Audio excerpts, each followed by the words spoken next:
Okay, we're on.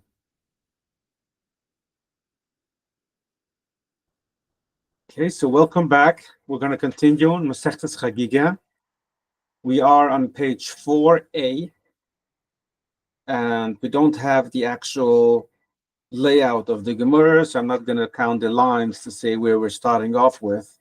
But we're up to the area where we're going to start digging into what we have learned in the Mishnah, that women and slaves that aren't freed, they are exempt. This is where we ended up last week. So the Gemara says, we learned in the Mishnah, Nushim va'avudim, Nushim, which is women, avudim, which is slaves, Sha'ainim meshichradim, which have not been freed, they are exempt from going up. They don't have the obligation. So the Gemara now starts off, Bishloim and Nushim, I can understand that women are exempt, and not just that they are exempt, that you have to tell me that they are exempt, Kedamrunan, like we have learned till now. We have learned that women are exempt, and we have to know that they are exempt, because normally they wouldn't have been exempt. What we learned is normal, I'm going to be contradicting here. Normal women are exempt from anything that is only obligated to do at a certain time. So therefore, they should have been exempt from doing hakal, from doing oile regel. But here we would have thought that they are obligated to go. Why? Because we're learning it from the mitzvah of hakal, and by the mitzvah of hakal, women are obligated to go as well. Therefore, the Mishnah has to tell us that the women are exempt. And how we learned that they are exempt, we already learned all that. How do we know that slaves are exempt? Umar Ravina says, Umar Kru, because it says in Pusik, the Torah says clearly, El Pnayu Udain Hashem, that when you go up to be seen, you got to be seen by your master Hashem. And it doesn't say masters, it says a singular. So you need to have one master. So it says Misha Einlo Elu Udan Echad. It means only to those who have one master. So those who have another master, they are exempt because they're a slave to another person, then they're exempt to go. So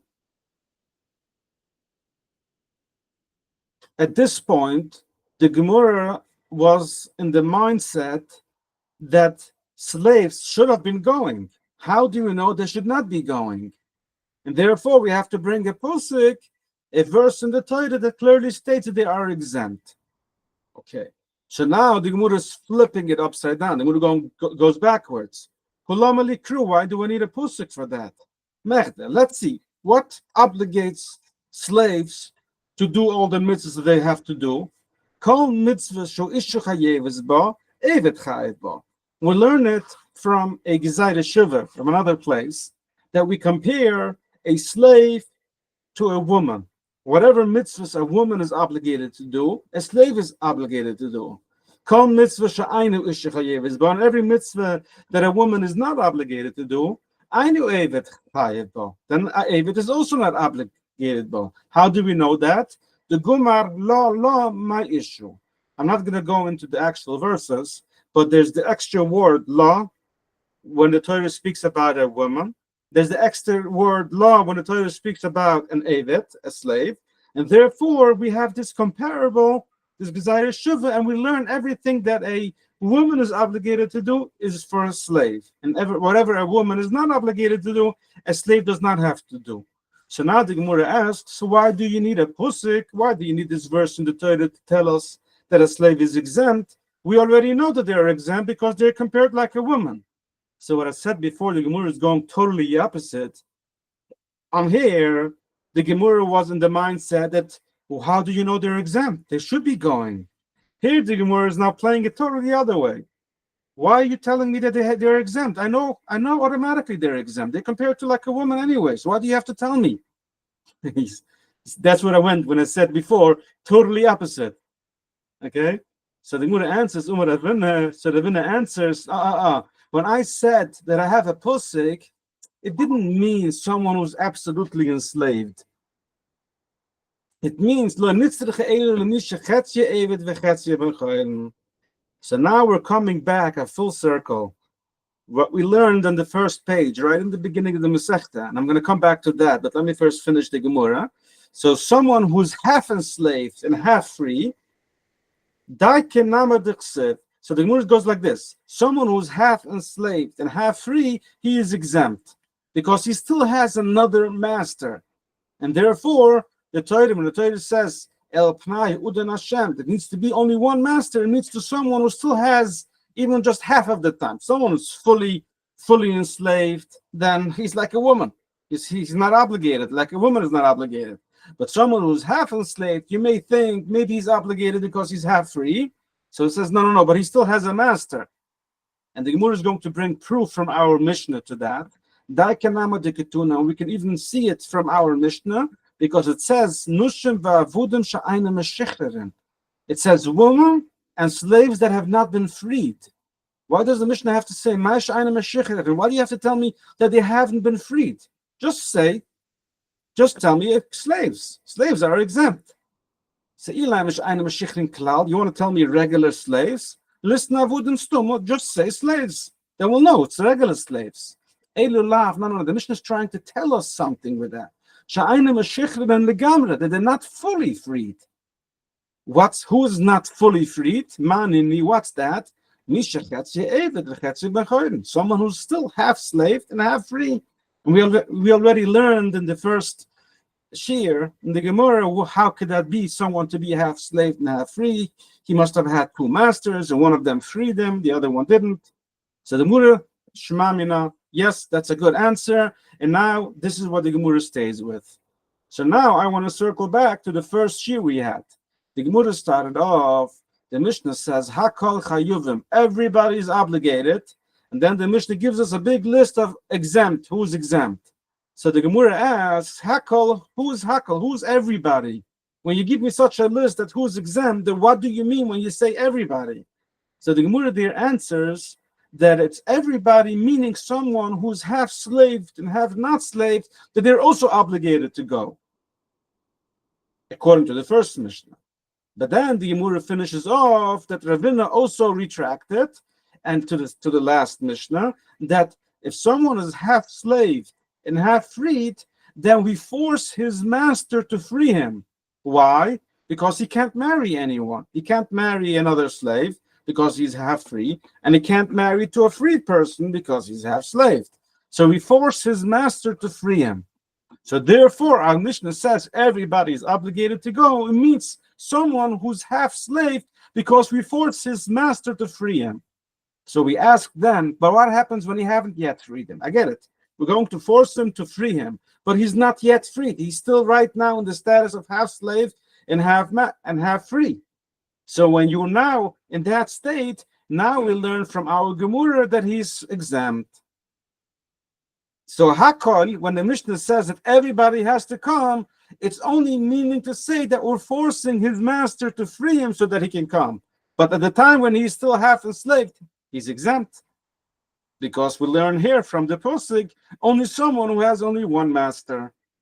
So it's a very fine line here as to when the Mishnah says everybody, Hakol, and we still play with it, saying that someone who's half exempt has to come because we're forcing his master to free him, but as long as he hasn't freed him, he's exempt from coming, because the Mishnah says here now, the Gemara says here clearly, that it's only someone who's fully free.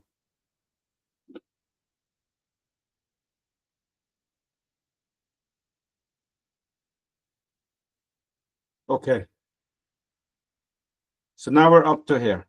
Now we're switching to the next part of the Mishnah. And that's what's going to be the shir today. We're going to learn a bunch of small pieces of the Mishnah, and we're going to move along. I don't know how far I'll get, but as of now, it's going to be a little parts of the Mishnah.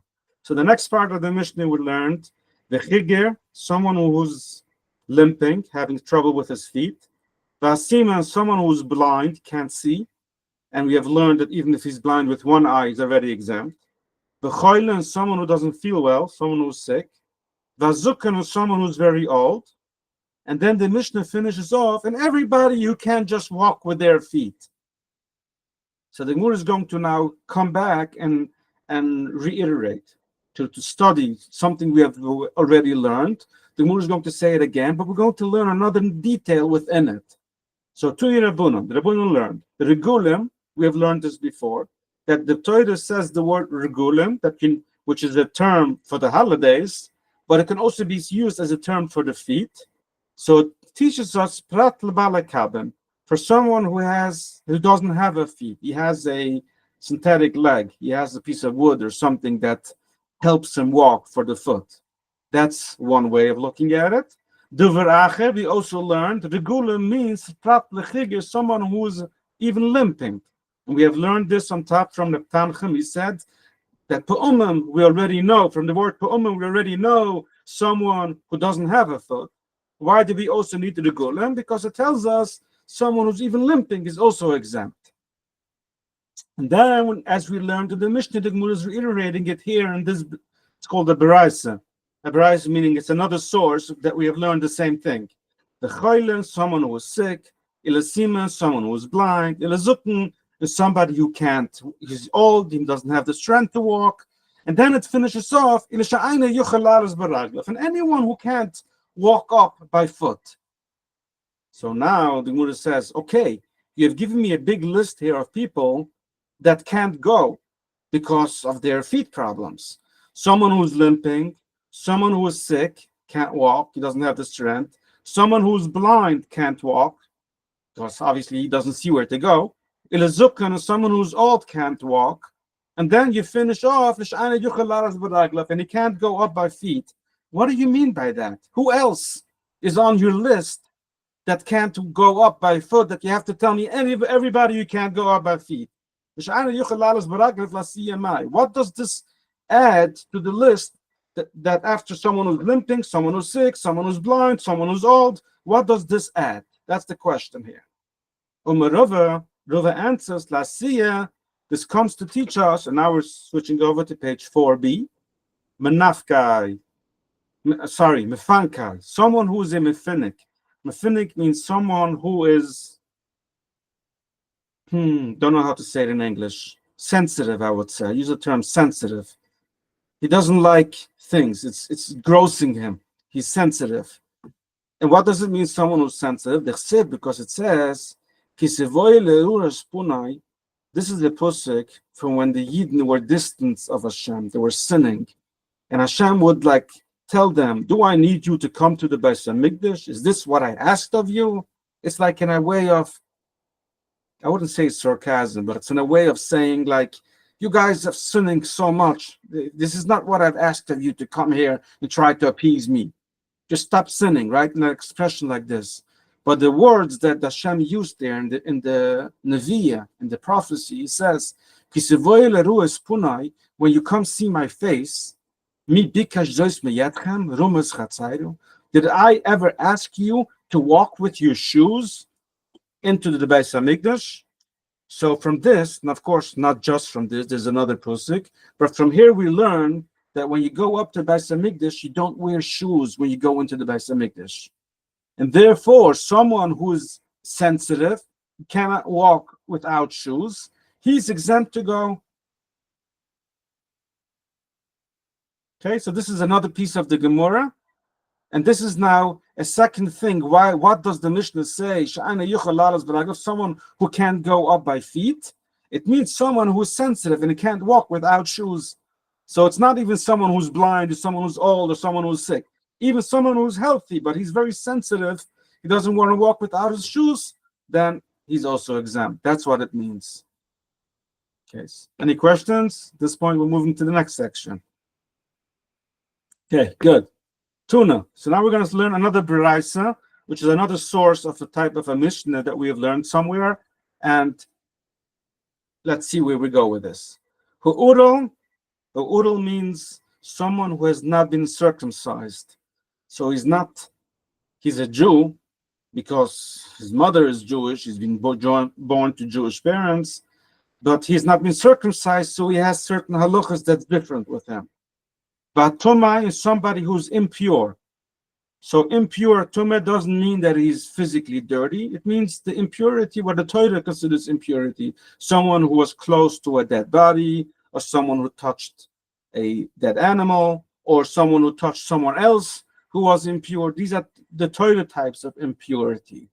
These people, Petitim and Ariya, they are also exempt from going up to the Beis Hamikdash.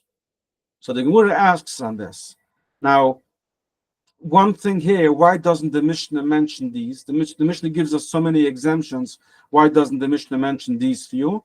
And I think the Gemara is going to talk about this later. Maybe we'll come back to it. But at this point, the Gemara is adding a few more of these people, types of people who are exempt.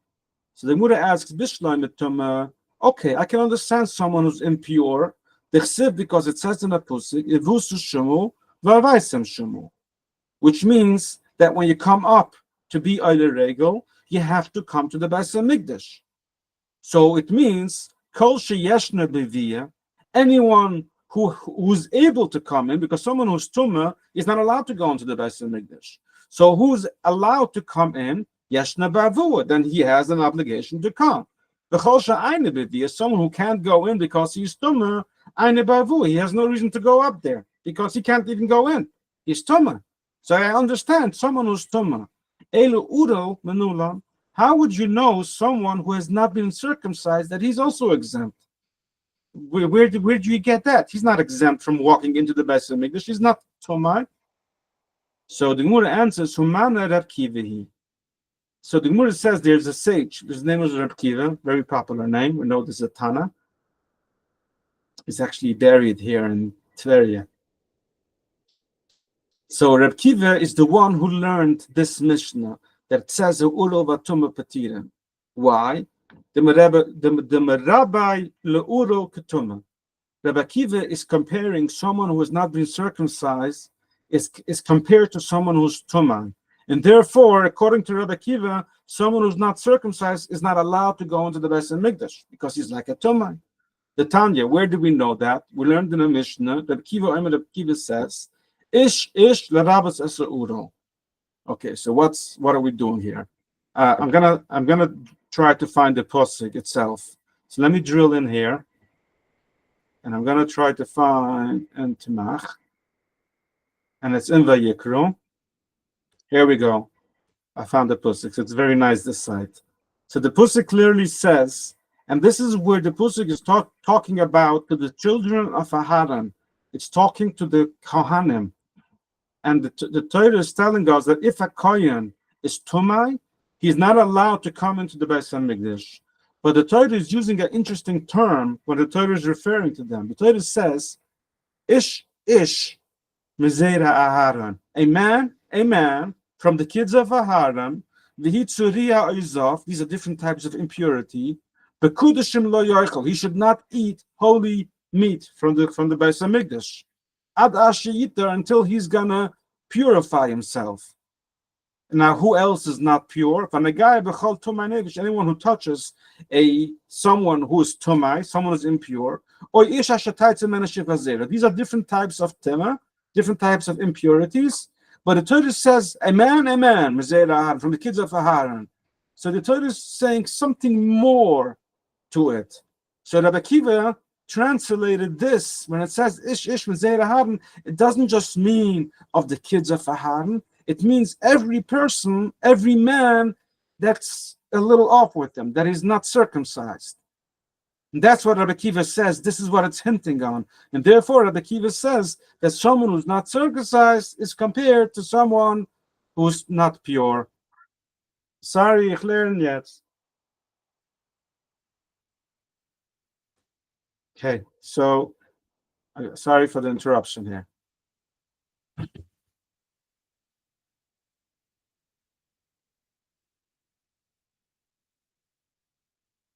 So that's, again, we finished now another piece. And now we're moving over. So any questions, anything I want more clarification or I missed something? We're good. Fine. So now we're going to another piece. Tuni Rabunan, the Rabunan learned.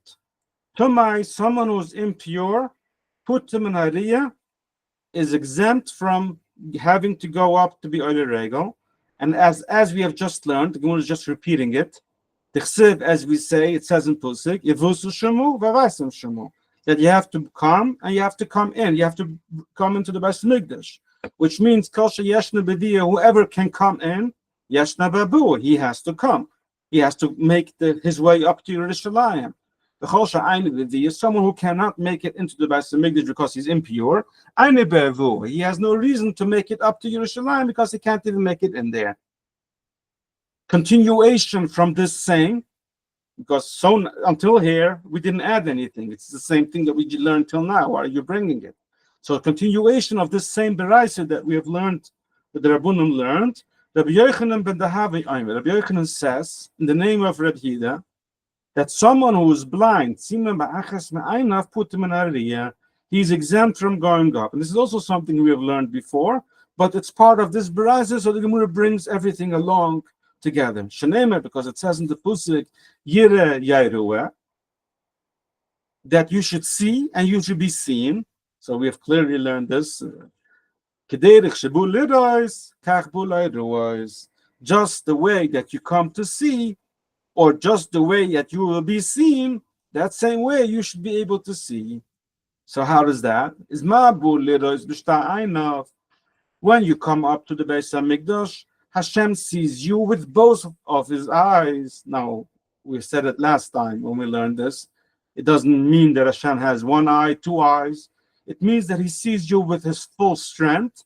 Aflairu is the same when you come to see him. Enough, you have to be healthy with both of your eyes. And if you don't see with one eye, you don't have the obligation. You're exempt.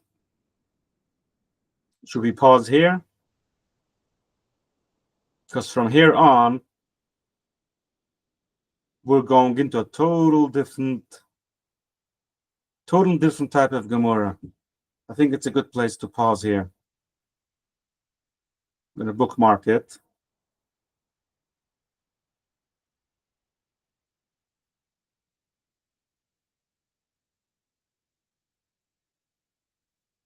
So thank you. See you next week.